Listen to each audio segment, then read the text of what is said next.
Om Namo Bhagavate Vasudevaya.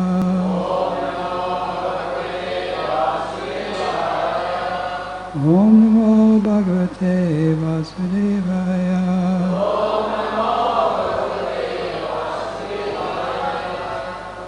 Narayanam Namaskritya Naram Chaiva Narottamam Devim Saraswatim Vyasam Yodayamudiraye Nastapaishu Bhadreshu Nityam Bhagavata Sevaya Bhagavati Uttamashloke Bhakti Bhavati Naishtaki. Reading today from the Srimad Bhagavatam, Canto 10, Chapter 85,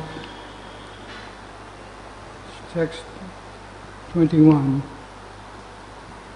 This chapter is entitled Lord Krishna Instructs Vasudeva. śrī-śuka vāca ākarṇya ittham pitur vākyam bhagavān sātvatarṣabhaḥ pratyāha praśrayānamraḥ prahasan ślakṣṇayā girā śrī-śuka ākarṇyetthaṁ pitur vākyaṁ bhagavān sātvatarṣabhaḥ pratyāha praśrayānamraḥ prahasan ślakṣṇayā girā śrī-śuka ākarṇyetthaṁ pitur vākyam bhagavān sātvatarṣabhaḥ pratyāha praśrayānamraḥ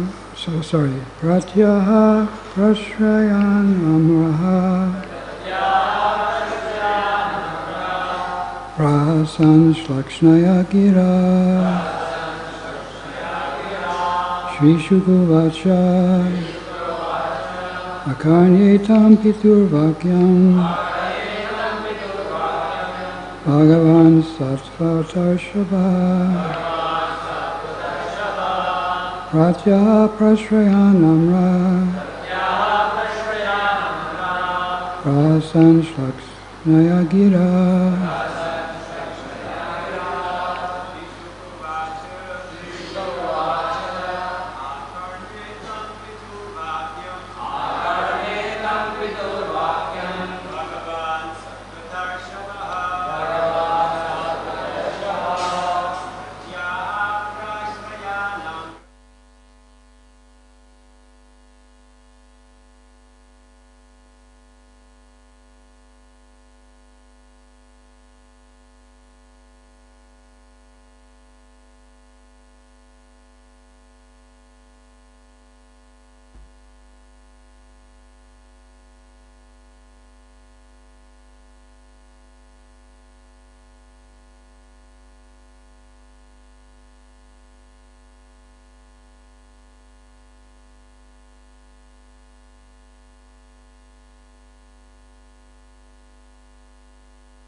śrī-śuka uvāca. Śukadeva Gosvāmī said, ākarṇya, hearing, ittham, in this manner, pituḥ, of his father, vākyam, the statements, bhagavān, Supreme Lord,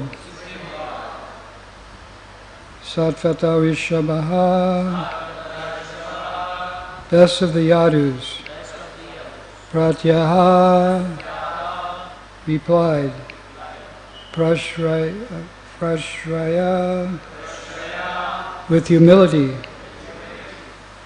ākarṇyetthaṁ, bowing his head, prahasan, smiling broadly, ślakṣṇayā, gentle, girā, with a voice. Translation and purport by the disciples of Srila Prabhupada. Śukadeva Gosvāmī said, having heard his father's words, Supreme Lord, the leader of the Sattvatas, replied with a gentle voice as he bowed his head in humility and smiled. Please repeat. Śukadeva Gosvāmī said, having heard his father's words, Supreme Lord, leader of the Sattvatas, replied in a gentle voice as he bowed his head in humility and smiled. Purport by the disciples of Prabhupada. Srila Jiva Goswami describes what Lord Krishna thought after hearing his father glorify him.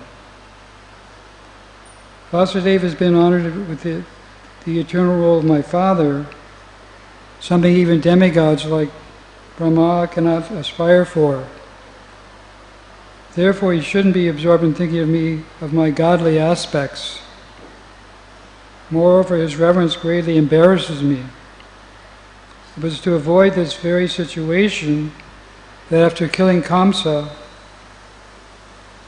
I made a special effort to reinforce their pure parental love for me and Balaram. But now, unfortunately, the statements of these sages threatened to revive some of Vasudeva's and Devaki's previous awareness of my majesty. Amanjanatimirandasya Giranjana Shalakaya Chakshur Militam Yena Tasmai Shri Gurave Namaha Shri Chaitanya Manobhishtam Stapitam Yena Bhutale Swayam Upakadamayam Dadati Svapadantikam Namom Vishnu Padaya Krishna Prestaya Bhutale Shrimate Bhaktivedanta Swami Niti Namane Namaste Saraswati Deve Gaurvani Pacharine Nirvishesha Shunyavadi Paschata Deshatarane Jaya Shri Krishna Chaitanya Prabhu Nityananda Shri Advaita Gadadhar Shri Vasari Gaura Bhaktivedanta Hare Krishna, Krishna Krishna, Hare Hare, Hare Rama, Rama Hare Hare. So in today's verse, after hearing Vasudeva glorify him and Balaram, Lord Krishna starts to reply.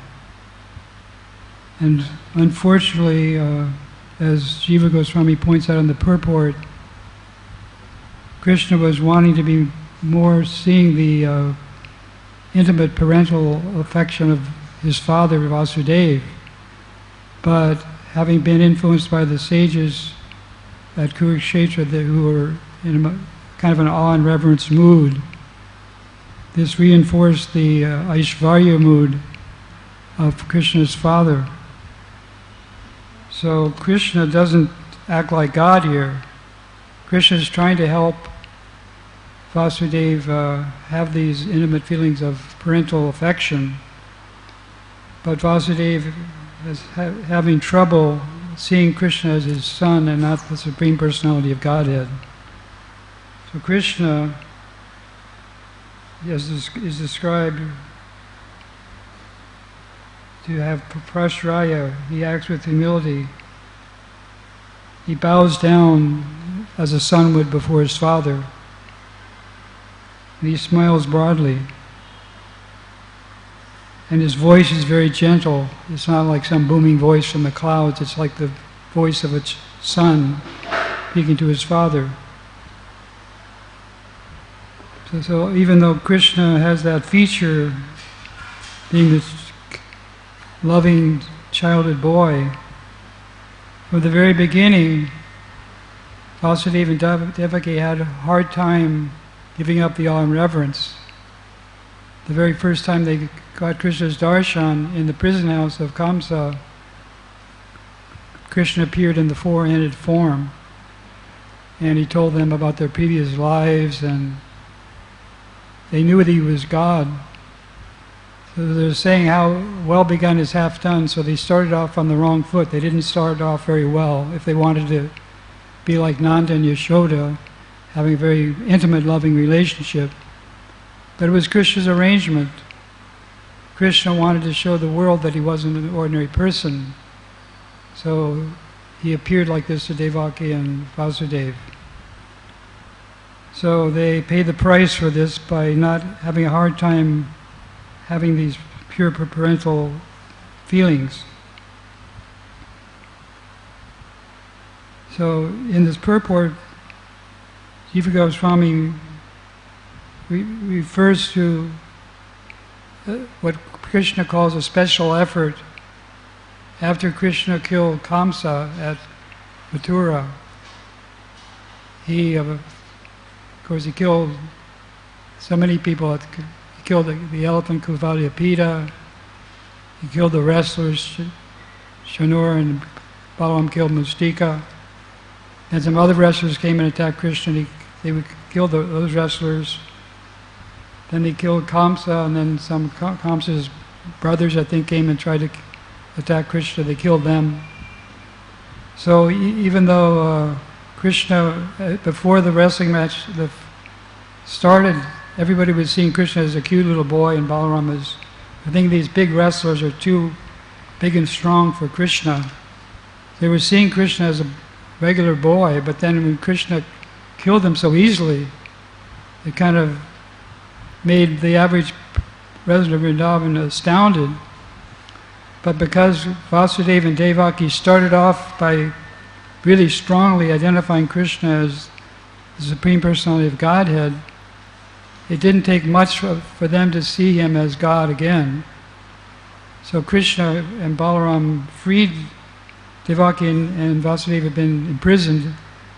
So after killing Kamsa, Krishna and Balaram freed their parents.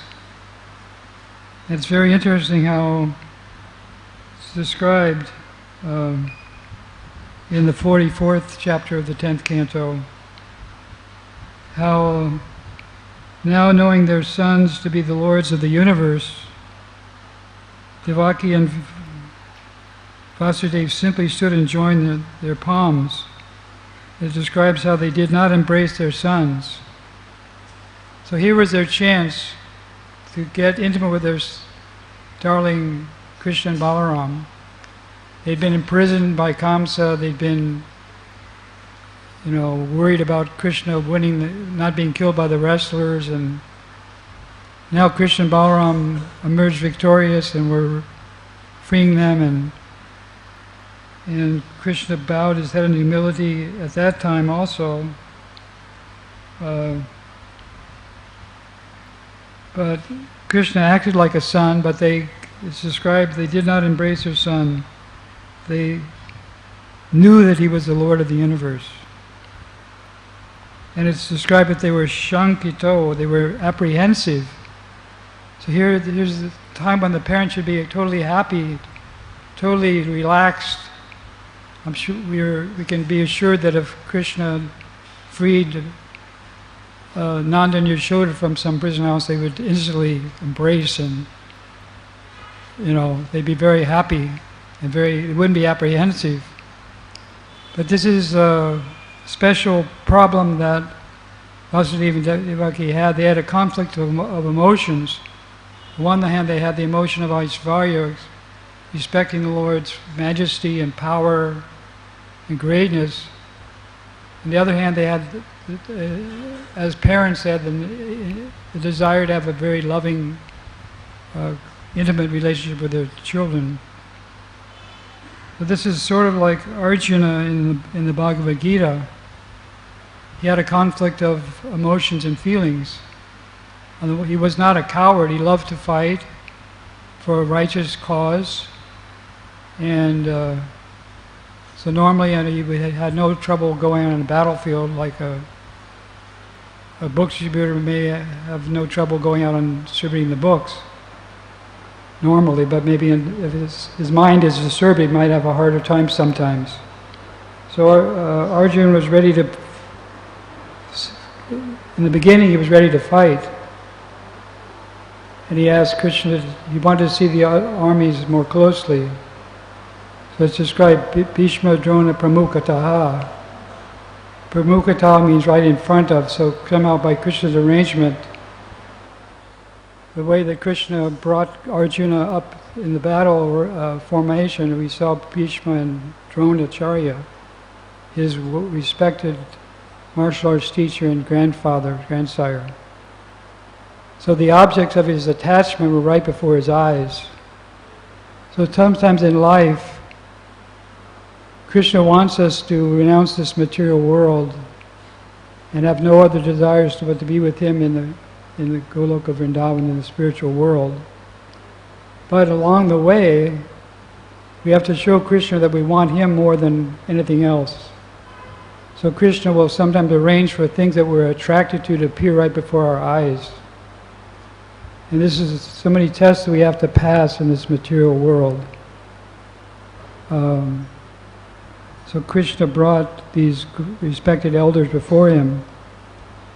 And the first word that Krishna said in the Bhagavad Gita, Partha Patyaitam Samavatam Karuniti. The first word that Krishna said was Partha, a name for Arjuna's mother. So Arjuna was ready to see the enemy, but this word Partha reminded him of his mother and reminded him of the whole family connection. So he started to see them different grades of friends and relatives rather than us against them. He saw them all as Kurus, all as friends or respectable persons. So this was a test for Arjuna. And so basically Arjuna had this conflict of emotions. He was ready to fight, but he had this intimate affection for Dronacharya, Bhishma, and so many others on the other side. So he had a conflict of emotions. So it made him almost paralyzed. He couldn't move. He said, Na shakṣṇayā avastatum brahmativa chame mana. I can't stand here any longer. My mind is reeling.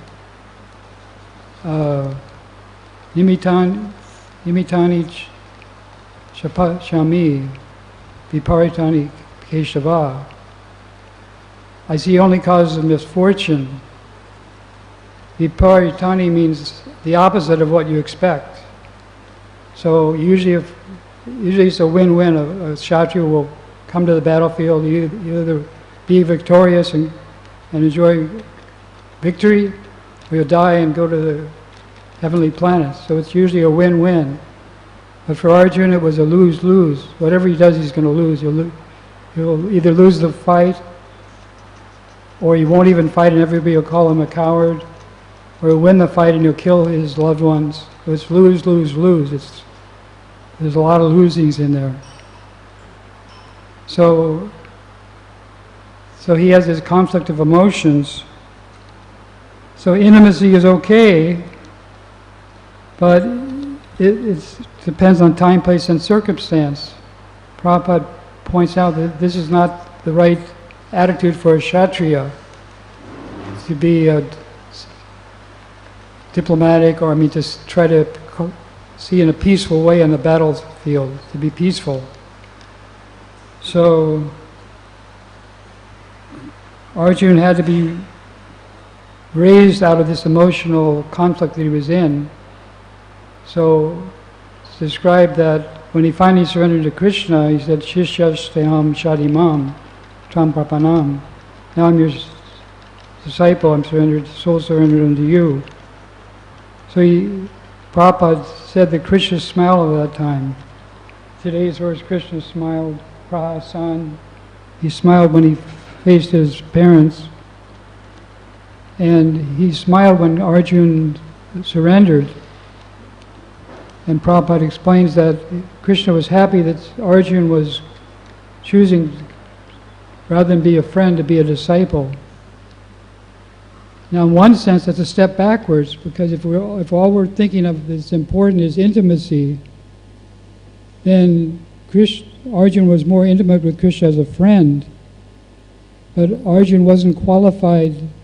His emotions were mixed up. He wasn't qualified. It wasn't the time and place for intimate dealings. It was the time to do dharma.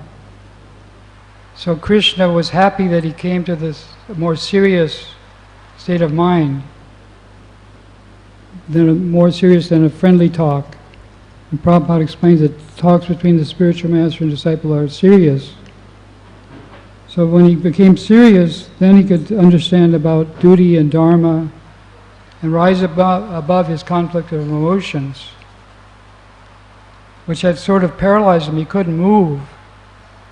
So in this situation that we're hearing about today, when Krishna referred to this time at pitur, when Devaki and Vasudeva couldn't even embrace their sons, they were also like Arjuna. They had a conflict of emotions, which almost paralyzed them. So they had to. Arjuna sometimes experienced Aishvarya, like after the Vishwarup. So Arjuna had this problem, but Devaki and Vasudeva had this problem as well.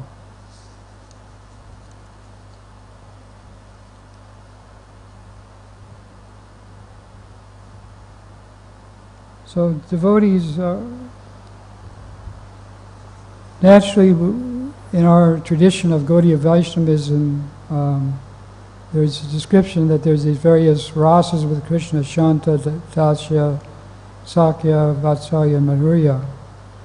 And it's described that the Gaudiya Vaishnava Acharyas recommend that whatever rasa we have is okay, but it will satisfy the soul. But they talk about that intimacy is intimate relation, love of God. It is valuable and important. So in Shanta and Dasya, awe and reverence have a place, but it's described in the Chaitanya Charitamrita that in Sakya, Vatsalya, and Madhurya, Aishvarya is like cripples the loving emotion, so it gets in the way. It's like sand in the sweet rice. Ready to enjoy the sweet rice, but there's sand there. So this Aishvarya gets in the way of these rasas.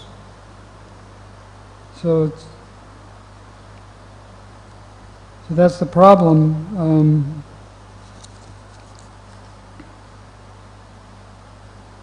But Aishvarya is not bad in itself. Just like Prabhupada mentioned that for worshipping the deity of Radha Gopinath,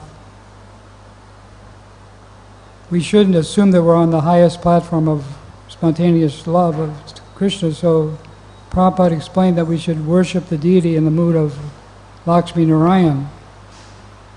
Not that Radha Gopinath are not on the altar, But we have to be very sober and serious when we worship the deity, because we're not on the platform of spontaneous love. So there's many mistakes we could actually make in the worship if we're too casual. So we're supposed to be in a very reverential mood, very careful mood. In the dealings of Krishna and the cowherd boys and the gopis, a very carefree, casual mood. But in our deity worship, Prabhupada explained that we have to be very careful and on time, clean, and avoid the offenses. There's 64 offenses that could be committed in deity worship. So Prabhupada mentioned that in this case, Aishvarya is important, it's good. Also in Prabhupada's writings, he came out with a Krishna book, which is summarizing many of Krishna's advanced, intimate pastimes in Vrindavan with his eternal associates. And this Krishna book, George Harrison paid for the printing of the first Krishna book. And this Krishna book was sold not to just people that already knew about Krishna, but just to people in the West that knew nothing about Krishna. So without the proper understanding, they could take the affairs of Krishna and the gopis as normal romantic affairs. So Prabhupada was very careful to explain that Krishna is the Supreme Personality of Godhead. He used the phrase constantly. So every time Krishna did some thing that might be considered in the wrong light for a human being, Krishna kept pointing out that he is God, he is the Supreme Personality of Godhead. So Prabhupada he wanted people to never forget that Krishna is God. Because the average person on the street will misunderstand Krishna's pastimes and leelas.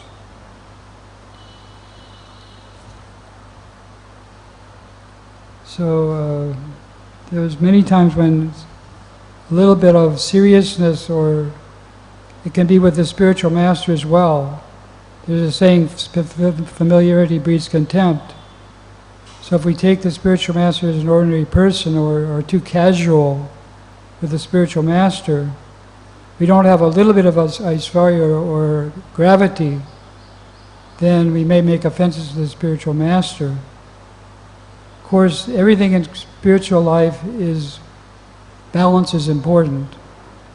So you don't want to be stiff around the spiritual master, think, oh, he's the Sevaka, he's the Supreme Personality of Servitor Godhead, and he's the representative of Krishna, and so we get so stiff and with so much awe and reverence that we can't act naturally if it impedes our service. But we're very careful to have that respect for the spiritual master, never see him as an ordinary person. So sometimes Prabhupada was very grave. And once a reporter saw that Prabhupada didn't seem to be smiling, and he was very serious, very grave. So she said, "Do you ever smile?" And then Prabhupada smiled like a big smile. He said, "Yes, I smile." So she saw the different sides of Prabhupada. So the spiritual master doesn't always show the serious side. Sometimes, like, Prabhupada would tell jokes about Gopal Ban or whatever. And Prabhupada would be very intimate with the devotees and he'd pat the children on the head and be very affectionate. The spiritual master is trying to help the disciples have a balanced perspective. He's trying to teach them, according to Guru, Sadhu, and Shastra, to see the spiritual master and the senior devotees in a respectful way, but at the same time be natural and not be artificial around them. Not to have artificial stiffness or, like that. So Prabhupada was, in so many ways, was trying to teach balance.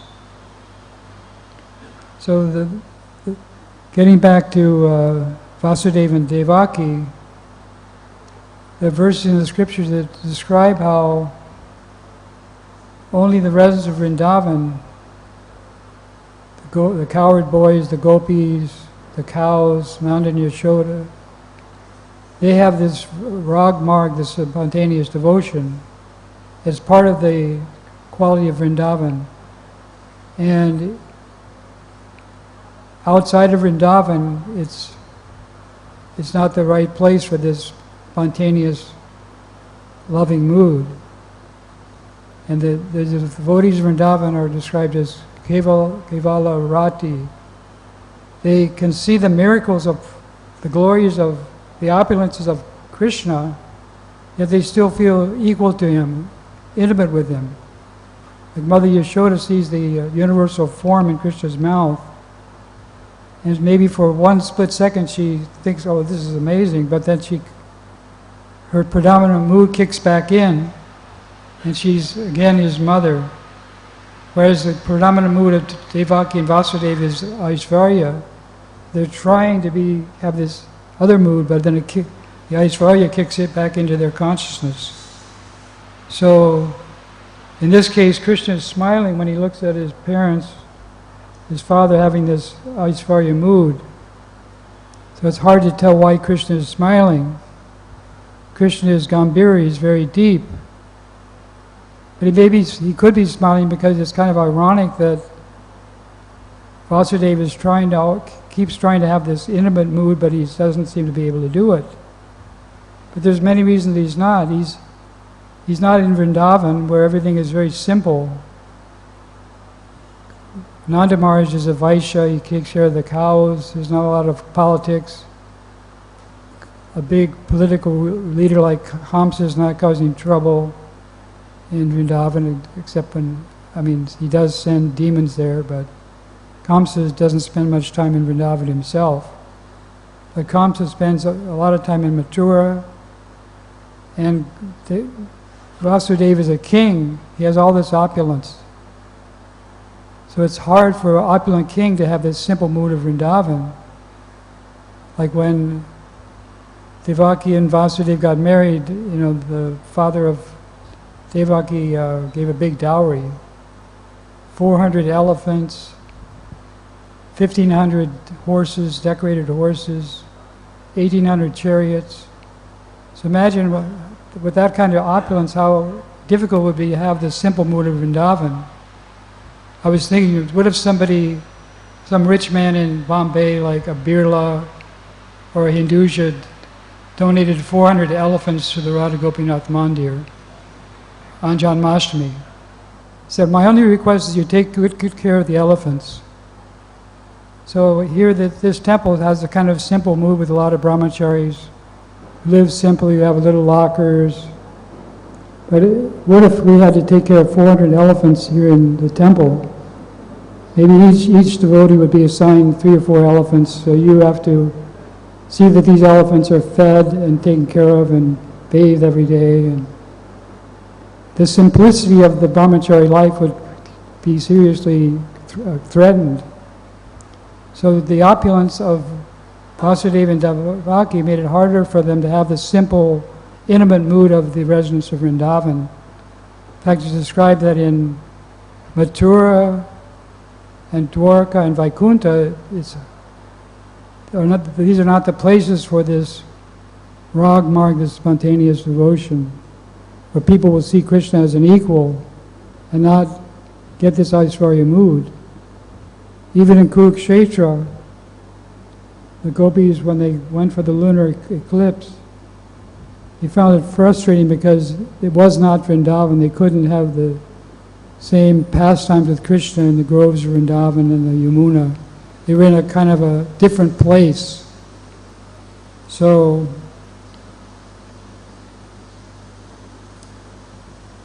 the thing is that I was trying to get the idea across that we may think that Madhurya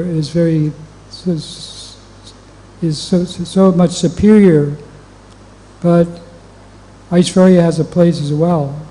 Just like in the Ayurveda, it talks about different rasas or tastes of food. So, what if a child only eats sweets? Like most children only want to eat sweets, but their parents will, if they see them eating too many sweets, they'll stop them because they'll say, no, you'll get sick. Eat your vegetables also. So actually most people in the world eat too many sweets, too many salty things, so they get diabetes and have problems. But the Ayurveda talks about different flavors that are good for more holistic health. Bitter is also very good, especially eat too many sweets. Like yesterday we had a bitter sabji with sukta, with bitter melon and what do you call it? Those stringy things, drumsticks. So bitter is also very good for the health. So everything has a place in Krishna's plan. Krishna is Rasaraj, so he knows when all the tastes are appropriate. So Queen Kunti had these beautiful prayers. She was also a royal person. She was the sister of Vasudeva. And in her prayers in the first canto, although she has some awe and reverence, she seems to have a little more intimacy than Vasudeva. Like she says, Krishnaya Vasudevaya Devaki Nandanaya Cha Nandagopa Kumaraya Govindaya Namo Namah. She describes how through trouble she and the Pandavas and Draupadi were humbled and put in a more dependent position on Krishna. In fact, she even prayed for calamities. She said, Vipada santu tashrashra tatra tatra jagadguru bhavatu darshana yatshad apunar bhava darshanam. She prayed that let the calamities come, I don't care. Because Krishna, every time we got in trouble, we got the darshan of Krishna. And by getting the darshan of Krishna, we won't have to get the darshan of the material world in future lives. So she prayed for trouble. Prabhupada in one purport pointed out that Vasudeva and Devaki were in prison for a little while, but most of the time they had a pretty normal life. Whereas Kunti and the Pandavas had a series of dangerous situations they were in. They had to go to the forest for so many years. They almost got burned in the house of shellac. They had poisonous cake sent to them. So many troubles. So it says in the 10th canto also that Yasyaham Anugrami Harishe Tadanam Shanai. Krishna mentions that when he especially favors somebody, he takes things away. Although Kunti was, like Vasudeva, born into royalty, Krishna favored her by putting her in a more dangerous position, but Krishna always was there to protect and serve his beloved devotees. So it seems that she grew more intimate because Krishna had taken so many things away from her. In fact, she was a widow also, whereas Devaki had Vasudeva. So she was put in a very dependent position. So sometimes bitter experiences or difficulties are good for a devotee. And sometimes being chastised by the spiritual master is even more good for the false ego of the disciple than to be praised. I'll tell one story of my brother. My brother was in California. He was a nice person. He was a vegetarian. He did some meditation and yoga. He helped me get interested in Indian philosophy a little bit. But he was not so serious about spiritual life. He was a sportsman. He liked to go surfing and skiing. And one time I gave him the Prabhupada Lilamrita. So he read about Prabhupada. It was a kind of a one-volume condensation. So even though he was involved in material life, he was a little bit pious. Like he would not lock his door, which is a little bit unusual in the West. He figured whatever I have I'm destined to have, so he wouldn't always lock his door at his apartment. So anyway,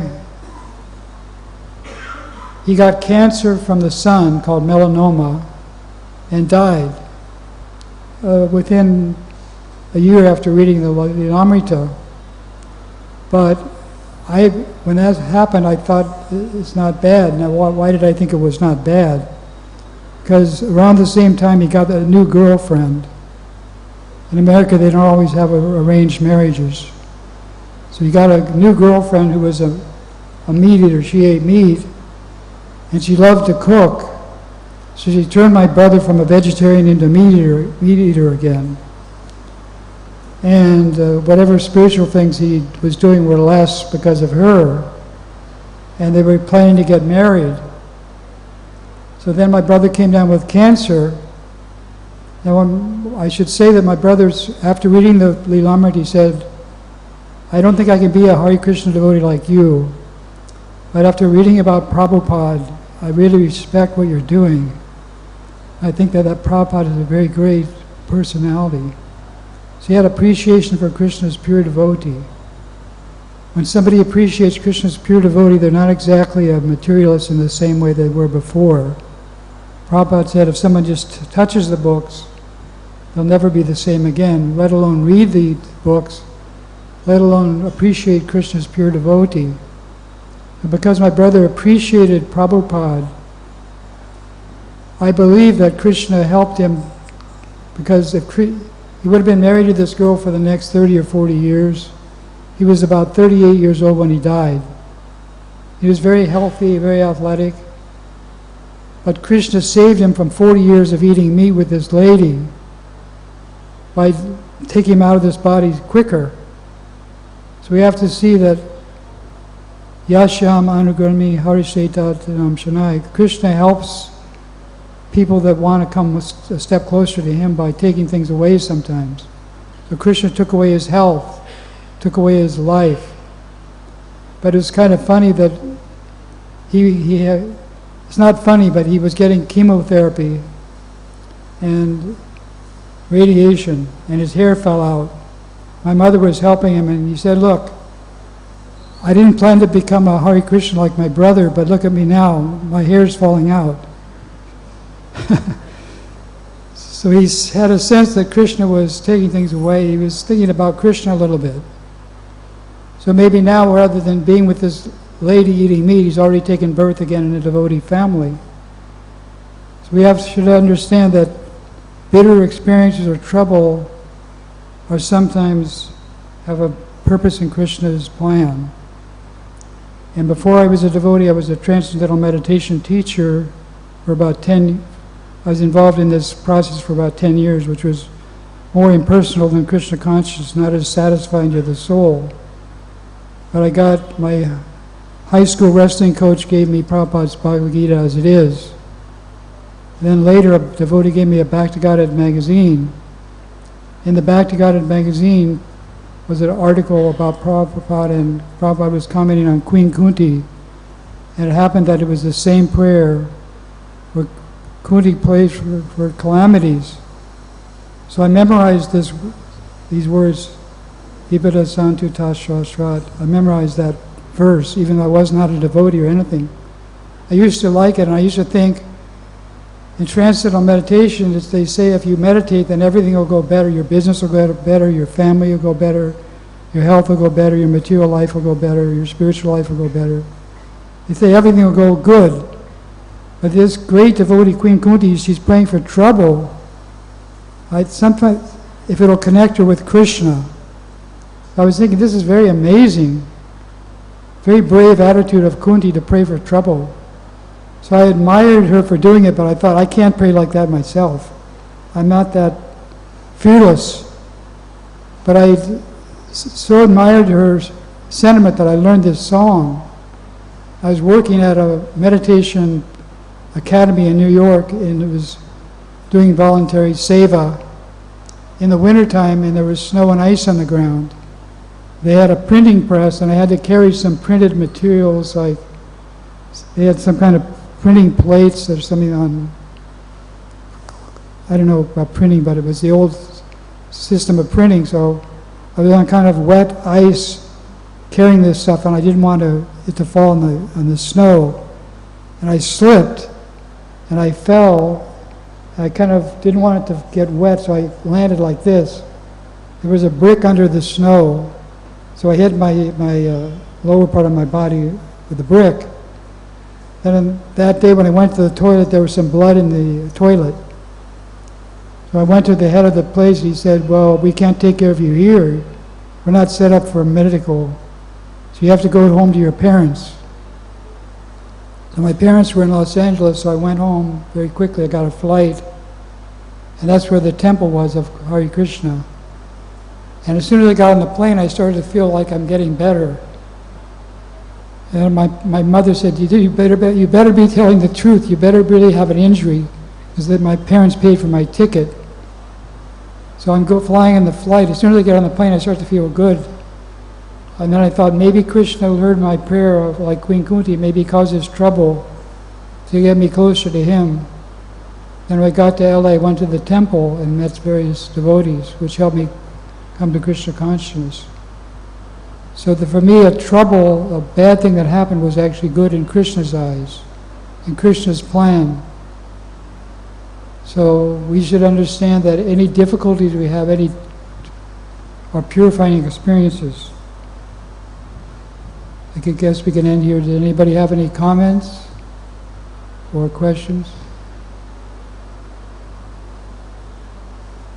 Thank you very much. Contra Srimad Bhagavatam ki, Gaura Bhaktivedanta ki, Srila Prabhupada ki.